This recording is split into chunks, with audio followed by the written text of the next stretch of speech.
Vương能មានរឿងអីកើតឡើងមកសិនជាយើងចូលទៅភព4ជ្រុងជាភពវេទមន្តដែលអាចកសាងបានតាមចិត្តមានជួបមេឃធ្មប់មួយហៅថាមកកសានិងមានផាញ់អាការអាក្រក់ដើម្បីបំផ្លាញភពលោកដែលអាចកំទេចអ្វីចោលយើងស្អប់ការច្នៃប្រឌិតដែលយើងចង់បានបំផុតនោះគឺជាមានចំណងជើងថា The Minecraft ទាំងអស់គ្នាបើក្បាច់ដំបូងមកយើងមកឃើញក្មេងប្រុស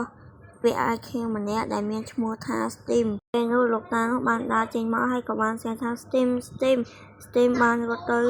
យ៉ាងលឿនកន្លងផុតទៅ Steam មានពេញរូបពេញរាងហើយគេមានការងារជាអ្នកលក់កូនតែនេះមិនមែនជាក្តីប្រាថ្នារបស់ Steam ទេក្តីប្រាថ្នារបស់ Steam គឺការជីករ៉ែពេលនោះ Steam បានត្រឡប់មកវិញពេលនោះតាបានខត់ Steam តែ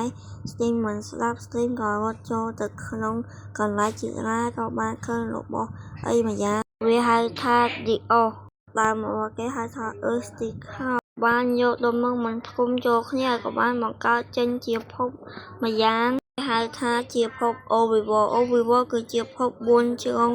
ហើយក៏មានសត្វចម្លែកជាច្រើនហើយនឹងរបស់ជ្រុងពេលនោះ Steve បានសិក្សាពីវាហើយក៏បានកសាងផ្ទះដ៏ស្រស់ស្អាតរបស់ Steam ពេលនោះ Steam ភ័យខ្លាចជាងខ្លាំងព្រោះមានស៊ុំប៊ីមកជាច្រើនតាមមានផ្ទះស៊ុំប៊ីមិនអាចធ្វើអ្វី Steam បានទេនៅទីនោះ Steam ពិតជាឯកាណាស់ហើយក៏បានយកឆ្កែមួយក្បាលហើយក៏បានឲ្យចឹងទៅវាក៏បានស្រឡាញ់ Steam និងធ្វើជាមិត្តភក្តិដ៏ល្អរបស់ Steam វាបានដើរតាម Steam ពេលនោះ Steam បានទៅជួបក៏បានឃើញកន្លែងឆ្លងភពគេក៏បានយកកំណត់កំទីមកផ្គុំហើយគេក៏បានបង្កាត់ភ្លើងដើម្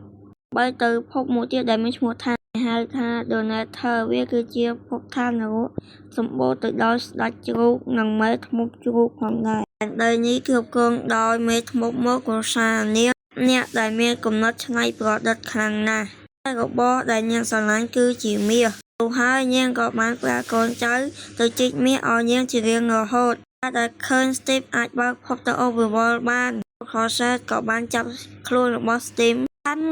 ថែមបានលួច Dios ទៀតផង Dios នេះអាចធ្វើឲ្យផែនការរបស់នាងជោគជ័យទៀតនិង Dennis ក៏បាន Steve ក៏បានលួចយក Dios បានសម្រេចតែដោយសារគ្នាវាមានច្រើនពេកស៊ីនោះបានសរសេរសម្បត្តិដាក់វាទៅជាមួយនឹង Dios បីឲ្យ Dios យកវាទៅលាក់ទុកសូម្បីតែពួកជក់រត់ដេញតាមក៏មិនអាចរត់បានដែរព្រោះភព Overworld គឺជាភពដែលមានពន្លឺពេលនោះជ្រូកវាមិនអាចបើកភ្នែករបស់វាបានឡើយពួកជក់នោះនឹងខ្លាចទៅជាស៊ុំប៊ីចំណែក Dennis បានយក Dios ត្រឡប់មកភពមនុស្សវិញ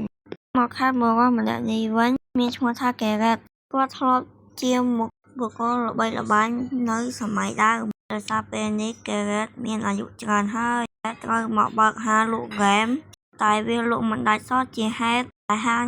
ហ្គេមរបស់ Garrett កំពុងតែត្រូវបានរឹបអូសនិងខ្សែធំ Garrett បានចូលរួមដេញថ្លៃរបស់មួយទឹក Garrett បានដឹងថាអ្នកលក់ឧបករណ៍មួយទឹកនេះមានឧបករណ៍មួយដែលមានឈ្មោះថា Terry Cosmos របស់ដែលពិបាកទិញនិងមានតម្លៃណាស់បើយកវាមកលក់បន្តនិយាយថាជីវភាពរបស់គេនឹងប្រសើរឡើងដល់ពេលបើកមើលក្នុងប្រអប់នោះវាមិនមានឧបករណ៍ហ្គេមឡើយតែវាបែរជាមាន Dios របស់ Steve វិញតាមពិតរបស់នេះគឺជានៅក្នុងផ្ទះរបស់ Steve ទេដោយសារ Steve មិនបាននៅផ្ទះជាយូរទៅគេរបស់ហេតុការណ៍ក៏កាត់ត្រឡប់មកពីអ្នកបងប្អូននេះវិញដោយសារម្ដាយរបស់គេទៅស្លាប់នឹងថ្មីពួកគេមិនមានទីពឹងជាពិសេសទ្រព្យសម្បត្តិដែលម្ដាយបានបន្សល់ទុកវាមានតិចពេកអូខេចប់ហើយចាំមើលស្អែកខាងស្អែកបាទខ្ញុំចេញវគ្គ2ហើយកុំភ្លេចជួយចុច Subscribe និងចុចសញ្ញាកណ្ដឹងផងមកអ្នកនរគ្នាចង់តាមដានភាពបន្ត